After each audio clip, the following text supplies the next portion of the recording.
Assalamualaikum warahmatullahi wabarakatuh.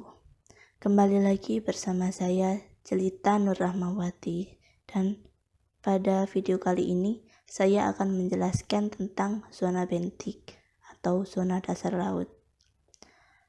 Untuk mengetahui lebih dalam mengenai materi kali ini, silakan mengikuti video hingga akhir.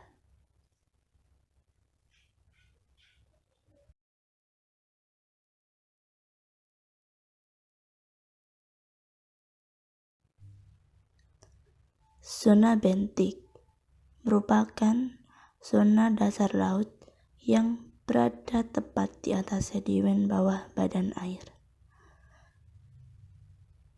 Organisme yang hidup merupakan biota dasar perairan atau biasa disebut bentos. Biota yang hidup di zona ini sangat bergantung pada sedimen yang terdapat di dasar laut tersebut. Zona bentik sendiri dapat dikelompokkan menjadi beberapa zona yang memiliki karakteristik biota dan sedimen yang berbeda-beda. Zona tersebut dapat dimulai dari pantai sampai pada dasar laut terdalam.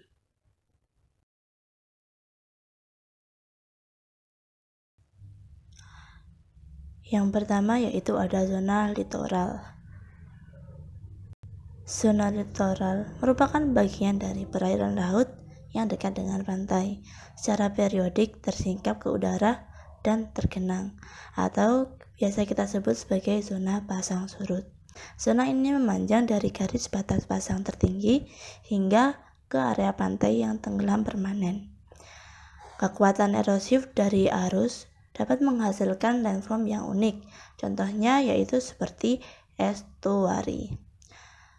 Pada zona ini memiliki banyak sekali variasi tumbuhan dan hewan karena letaknya yang berbatasan dengan daratan.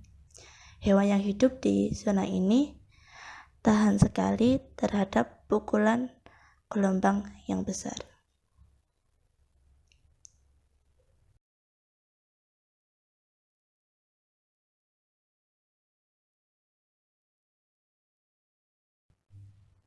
Yang pertama ada zona supralitoral.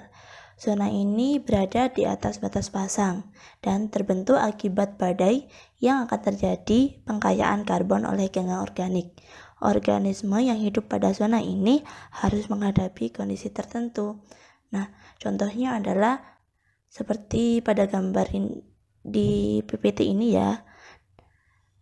Yang atas merupakan organisme Neritidae dan yang bawah merupakan organisme isopod.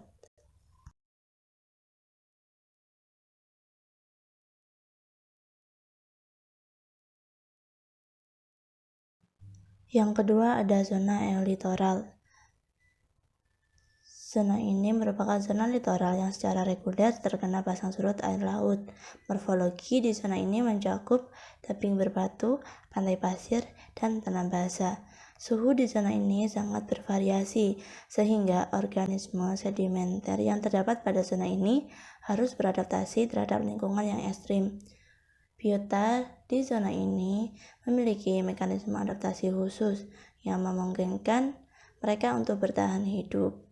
Kemudian, contoh dari organisme pada zona ini adalah siput litorina, teritip limpet, dan Polyplacopora. Gambar siput litorina adalah gambar yang ada di PPT bagian atas, dan gambar yang bawah merupakan organisme Polyplacopora.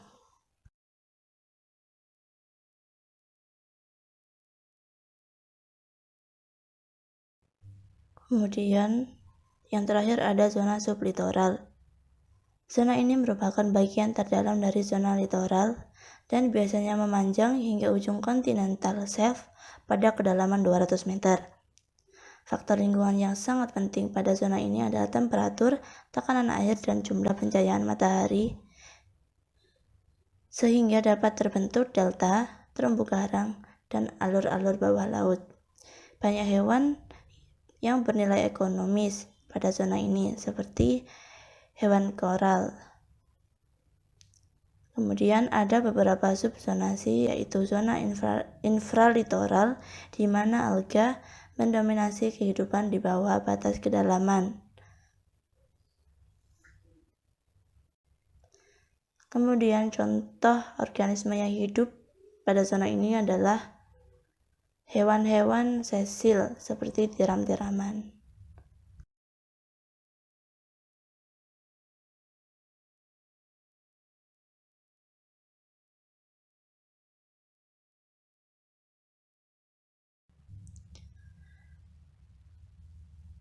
Setelah kita membahas tentang zona litoral, yaitu selanjutnya adalah zona batial, yang merupakan bagian dari zona bentik. Zona ini merupakan zona perairan dengan kedalaman antara 200 sampai 1000 meter. Keadaan bentik pada zona batial ini umumnya merupakan lereng-lereng yang curam dan dinding-dinding laut dalam sebagai bagian dari pinggiran kontinen. Zona batial ini juga sering disebut sebagai continental slope. Tipe sedimen utama pada zona batial merupakan lempung biru, lempung gelap dengan butiran halus dan memiliki kandungan karbonat kurang dari 30%. Biota yang hidup di zona ini memiliki metabolismenya lamban karena kebutuhan konservasi energi pada lingkungan yang minim nutrisi. Contoh organisme yang hidup pada zona ini adalah spon, brachiopoda, bintang laut, dan populasi pemakan sedimen lainnya yang terdapat pada bagian sedimentary genus. Selanjutnya ada zona abisal. Zona ini meluas dari pinggir paparan benua hingga ke bagian dasar laut terdalam dari samudra. Kebanyakan lingkungan abisal ini menyerupai bahan lumpur. Dasar samudra biasanya terdiri dari endapan gapur, terutama berasal dari kerangka foraminifera, endapan silika, kerangka diatom, dan lempung merah dasar laut yang lebih dalam dengan tekanan yang tinggi, sehingga dapat membuat zat-zat lain mudah larut. Zona abisal ini 82% berkedalaman dari 2000 meter sampai 6000 meter, dengan suhu yang relatif stabil antara 4 derajat Celcius hingga 12 derajat Celcius. Contoh dari organisme pada zona ini adalah anglerfish yang sudah ada pada PowerPoint ini.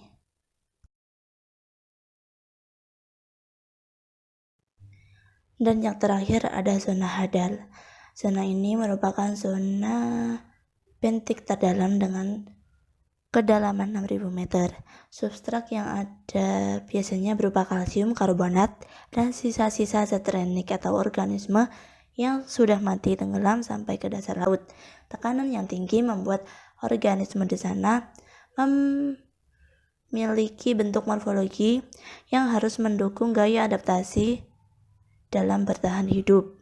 Biasanya organisme yang hidup pada zona ini memiliki cara yang unik untuk beradaptasi, seperti memiliki bentuk yang aneh, kemudian mempunyai simbiosis dengan organisme lain, contohnya seperti bakteri. Biota yang hidup pada zona ini seperti Holoturians, kerang, dan gastropoda.